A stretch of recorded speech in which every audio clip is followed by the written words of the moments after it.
Hello, everyone. I'm Luann Williams. I'm the Director of Global Insights here at Innovamarket. I'm really happy to be presenting to the Future Food Tech Korea today. I hope that I'm able to share a lot of inspiration and insights with all of you so that you all leave with some new ideas or new ways of thinking about something. I think about 10 or 12 years ago, I was invited to meet a delegation of very top executives from CJ Foods here in the Netherlands. And over lunch, they were telling us that when they would travel around the world, they would always look to see how many Korean restaurants there were in the cities that they visited. And if I think back to that time, Korea's place in the food world has changed a lot. Korean culture has really spread around the world through entertainment, through what we've seen with K-beauty, and people are eating a lot of Korean food. You see Korean barbecue, you see kimchi, you see other fermented foods, sauces, all kinds of things, even when I go to my local supermarkets in Europe. So I hope that I can give you some ideas on how you can innovate further and bring more wonderful foods, Korean foods around the world, but also do a lot more to innovate in your own market at home. Every year we do a top 10 trends. This is the picture that we make every year. We call it our trend circle. I'm going to go through these trends and talk to you about how we see these impacting what's happening in terms of new product development. And one thing to note is that these are quite global trends. We absolutely understand that there's local insights are very important. But I think this will give you a picture of what we see happening around the world. And then you can think about how you can translate this and how it could have an impact on the food that you're making today. So the first trend that I'm going to talk about is called transparency triumphs. Consumers are really interested in how their food is made, where it comes from, what the ingredients are. And you can see here, we have a consumer insight. This was across 10 different countries, but consumers around the world say this is really important. And there are a lot of things that you can do to communicate transparency. It can be about ingredients. It can be about how it's produced, where those ingredients come from. We chose a couple of examples here. The first one is the Whopper hamburger from Burger King. They actually put the ingredients right on the front of the hamburger, and that's really unusual for food service, but that's a fantastic way to be transparent. The product next to that is from France, and you can see a really big label on the front of the package that says zero nitrites. There's also a French flag on the front of the package.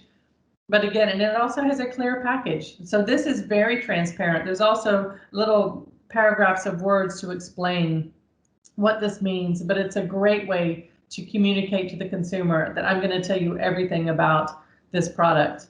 It can also be through packaging technologies. The picture in the bottom right is a pilot that Pepsi is doing where they put invisible watermarks on the package to make it easier to recycle. So these are just some examples, but explaining and making a connection to consumers is really, really important. And then once you've decided what you're going to talk about, you have to think about how you're going to tell that meaningful story to connect to your consumer. So we made kind of an overview of what's happened in the past, probably 10 to 15 years, that we saw a big shift from very active nutrition and what we like to call functional foods to consumer interest in things that are natural, no additives, no artificial ingredients. And trends morph and change, and this is certainly one that umbrellaed up over the years and became quite big and quite broad. And now we see consumers are interested in things like human or animal welfare claims, supply chain transparency, plant-based, and the nutrition from plant-based. 60% of consumers tell us they're interested in learning more about where their food comes from and how it's made. Danone launched a very interesting product last year in Europe. It was launched in France, and it's called Fruits from Here. And the here refers to different places around France, and you can see the little map there with the fruits. It was a fantastic way to make that connection and tell a story. but it becomes part of this whole idea of meaningful storytelling. You have to find something that consumers care about and then find a way to tell a story to make that connection. Our next big trend is plant forward. We've had this on our top 10 trends for a few years, but we've been talking about it for a very long time. This is a trend that's changing very fast. And I think one of the ways to know if a trend is really big is to see when it starts shifting out of its main category. So in the beginning, we talked about dairy alternatives, things like soy milk, for example, and meat alternatives. And now you can see there are fish alternatives, there are plant-powered snacks. There are a lot of different types of plant-based products. And doing plant-based does not mean you have to do 100% plant. It can also be more plant. And we see a lot of examples of how that trend is starting to incorporate many different aspects of what plant-based means. This is also a global trend, but as I mentioned, you always have to look to see what is the local insight and how does that trend fit in your country or your region. So in the US, we saw a lot of hamburgers and burger type of formats. In Europe, it was also different. We saw even things like vegan chocolate. Margarine was rebranded as plant-based butter, for example. And in Asia, we've seen one of the biggest successes is this Omni-Eat, which is a pork alternative. So again, you have to find the trend and find a way to make it meaningful to your consumers wherever they are. Tailored to fit. This is really building on personalized nutrition. Consumers are looking for foods and beverages that fit their lifestyle. You can see here that 64% of consumers say, I have found more ways to tailor my life and the products I buy to my individual style, to my beliefs, and to my needs. A nice example of a company doing this is Nestle. They launched a product in China that was a little blender and then these little drinks, a little powdered drink that you could find one that had the benefits that were perfect for you. So it could be you're looking for more protein. It could be that you're looking for more fiber. Maybe you're lactose intolerant.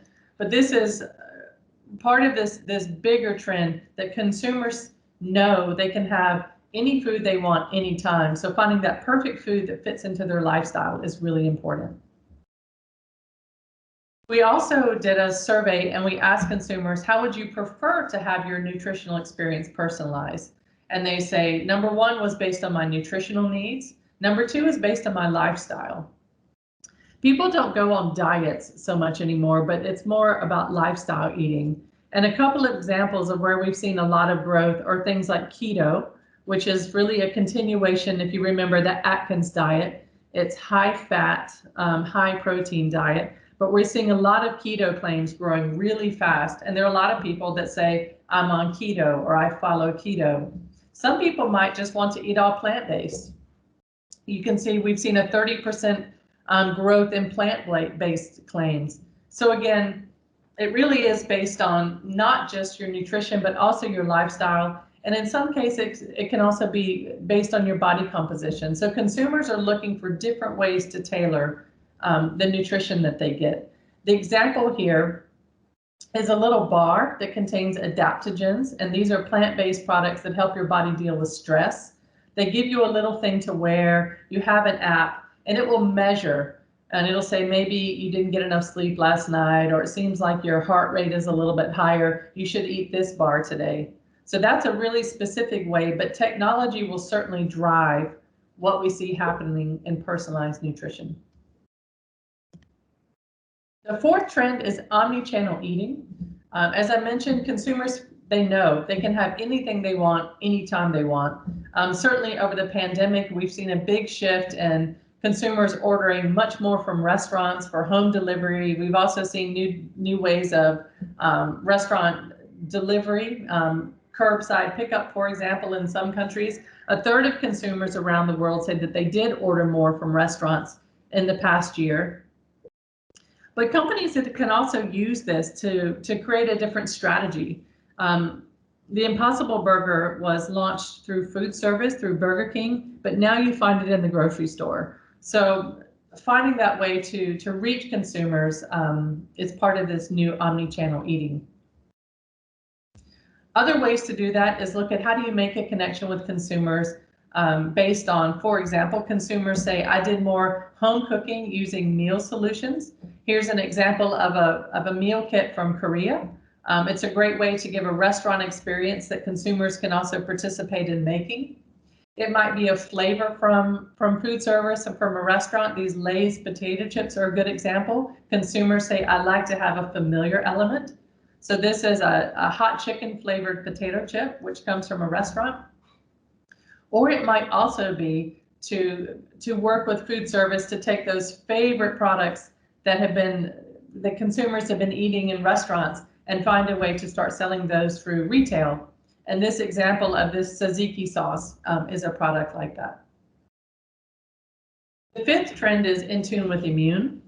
I think this is no surprise because we're still it's just starting to come out of the COVID pandemic.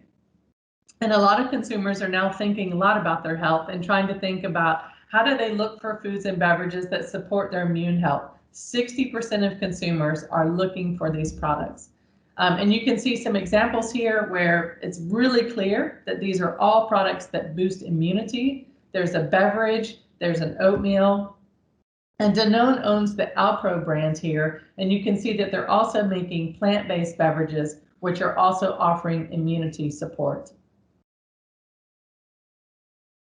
54% of consumers in those 10 countries told us that they have been spending time during COVID to think about how they can find ingredients or different processes and procedures that can boost their immune health.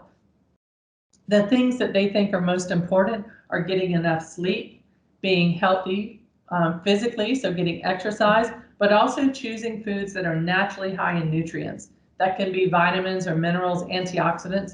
One way to do that is to use botanical ingredients. So this also falls under that big plant-based trend.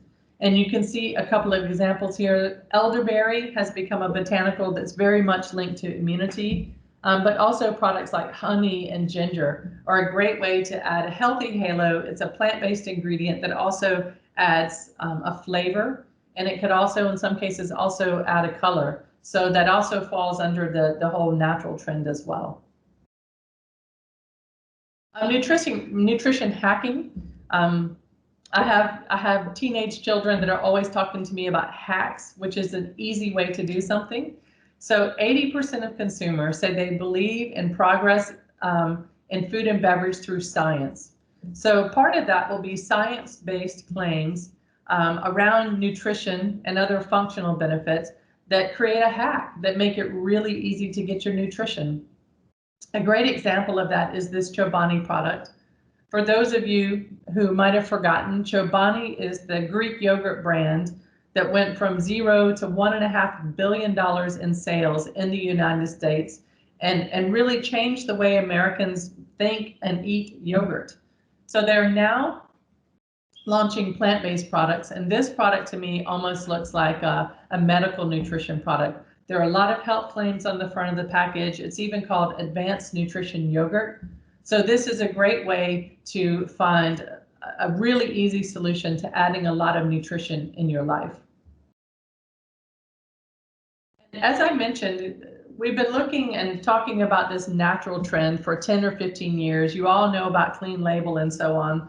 So there's been this kind of trade-off between something that's maybe very natural and something that's very science-based. So we ask consumers, what are you interested in? I just told you that 80% of consumers say that they believe in science when it comes to food. And here you can see, we ask consumers, I am prepared to compromise on the naturalness of a product for a product that fits my dietary needs. So this is that trade-off, natural versus science. And you can see the green bar of the number of people who say they agree or strongly agree. So to get into this mainstream nutrition market, science will be accepted by consumers. We put two very extreme examples here. The beer on the left is based on adaptogens. So this is an alcohol-free craft beer that contains adaptogens, which is supposed to help your body deal with stress. That's a very natural approach and something that the science is not really featuring on the product. The other side of this is that Arla has developed a new clean label ambient yogurt concept. So it's all about, it does have all natural ingredients, but the science is there to deliver the yogurt product, but at an ambient temperature, so it's a shelf-stable product. So finding that that way to balance is something that consumers are looking for. The seventh trend is around mood, that this is the next occasion. Especially in the beer industry, but even in snacking, you would look at, products that are for morning snacking or evening snacking or different types of relaxation occasion or a have fun occasion. So we see mood as developing as one of these next occasions.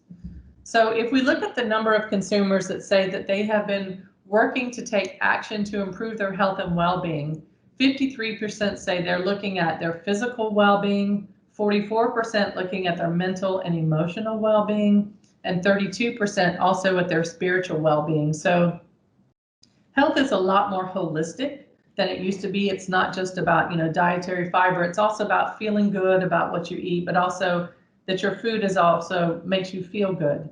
A nice example of this is from Coca-Cola. It was launched in China. It's a snackable drink that also makes your skin glow. It's supposed to work at night, and it's also supposed to promote your sleep. The ingredients include botanicals, but also collagen peptide, which is for your skin, and GABA, which is to help you sleep. So it really is this more holistic, our product that addresses more holistic health benefits. Here we mapped some of the different platforms. So we looked at how fast it was growing in terms of new product launches, and then we looked at the penetration of that platform within food and beverage launches. So if you look at the really big circle here, energy, for example, it's been around, energy drinks, for example, have been around for a long time. So they're not growing that fast, but they have quite a high penetration. Relaxation, calming products as well. So we're trying to see what else is growing really fast. And sleep is one of those platforms that is growing really fast. Pepsi has launched a product called Driftwell. It's an enhanced water beverage that contains L-theanine from tea, but also magnesium to help you sleep better. And it also is flavored with blackberry lavender. So that's another one of those botanicals that's been associated with sleep. A lot of people like to use lavender oil to help them fall asleep at night. So this is the perfect example of it's a big company also trying to look at these new platforms, and in this case, looking at sleep. So this is an exciting kind of fun trend. We call this when trends collide. 60% of consumers say, I'm interested in trying new sensory experiences. That could be a new aroma, a new taste, a new texture, a new color. We all saw the unicorn drink from Starbucks. I think in Korea there was a Starbucks made from avocado. These are things that make consumers excited. A lot of consumers are interested in being adventurous and discovering new things. So you can look at how do you take these trends and put them together to create something really exciting. There's the example here is a company from Spain called Coroco. And in the restaurant industry, they were using the holes in the eggshell to create what they call truffle eggs. And this company took that idea and that inspiration, and they are now putting flavors inside the eggs using the holes in the eggshell. So this is a range of flavored eggs. That's definitely interesting, and you can imagine a lot of consumers would be very interested to try that. Food service can also be one of those channels, either inspiration from food service or partnering with food service. I mentioned that whole idea of omnichannel eating. So you can always use that as an opportunity to do something really different. So in China, we've seen Pizza Hut work with La Leche to make a drinkable pizza. You can see a picture there. In America, Dunkin' Donuts is very famous for their coffee. So they worked with a cereal company to make a coffee flavored cereal. And Ben & Jerry's made a pizza, an ice cream pizza in Australia. So these are all hybrid products that bring together different trends to create a product that makes it really fun and exciting for consumers. Trend number 9 is also a little bit similar to that. It's looking at modern nostalgia. So there's a lot of interest in retro things and original things and authentic ingredients, authentic products. And a way to make this modern is to add a twist, either to add a new format or add new ingredients. A great example of this is the product that you see there from McDonald's.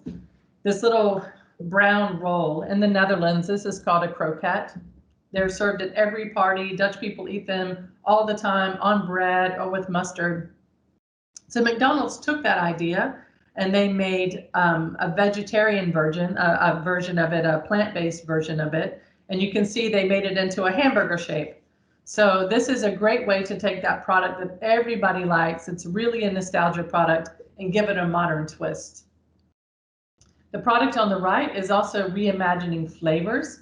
So you can take a very familiar product, which is this shiso drink, but then adding a flavor like yuzu makes it really modern and different.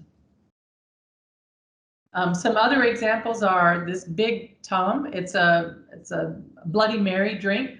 It's a mix for Bloody Mary is the base for it. And now they've made a ketchup from that. So it's a fun way for consumers to make that connection between something that's very traditional and now you make a ketchup out of it.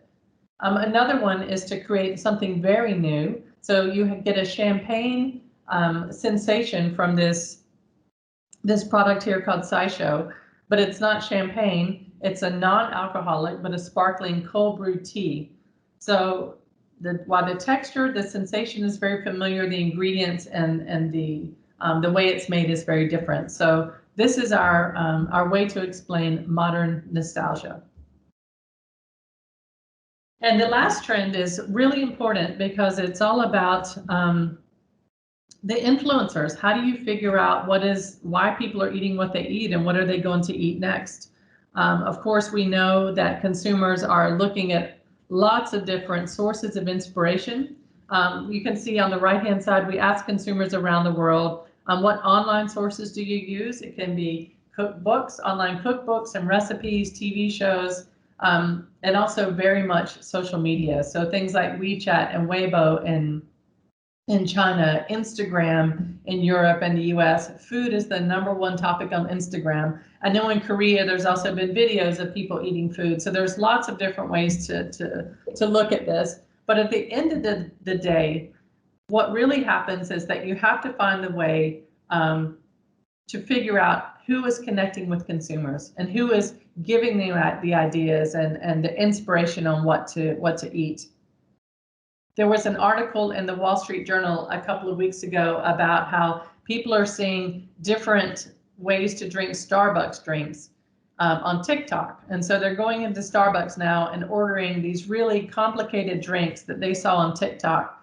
And some people that are working at Starbucks are complaining, saying it's very difficult to be able to do it and to meet consumers' expectations. But TikTok has become an important driver of that as well. So understanding influencers is very important. 40% of people say that they don't necessarily believe these influencers are honest. However, it is definitely a way that people are getting exposed to new things. And they're also having conversations. So the way that companies engage with consumers is also very different through all these social media channels.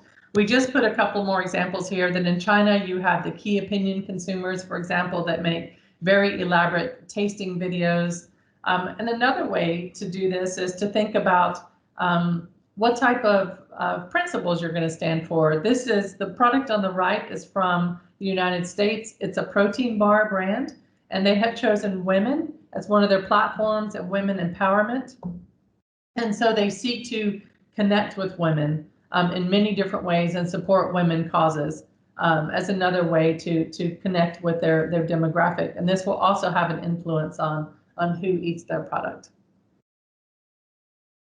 I just want to finish up by saying that trends, I think they're connected and they also develop over time. So today you heard me mention, well, this trend, might also encompass plant-based, and the omnichannel eating also can impact some of these other trends. So the transparency trend that I talked about today really is a connection also with the storytelling, winning with words, which was our #1 trend last year. And sustainability was also very high on our trends last year. And those really do come together because communicating about sustainability, for example, is really important for consumers. Also, I mentioned that plant-based has been on our trend list for a few years. Also, this whole idea about personalized eating, the tailored to fit, it's been morphing and changing. And again, this is going to be a really important trend as we go along. But I just wanted to highlight this because I think sometimes people get the impression that trends just, stop, but they really do grow and change and develop every year. And it's our job to track that and to draw the insights from that so that we can help our customers to do their job better by leveraging all these trends that we see. So that's it. Thank you very much for your attention, and I hope you all leave with some new ideas on something that you can apply from the insights that I talked about today. Thanks very much.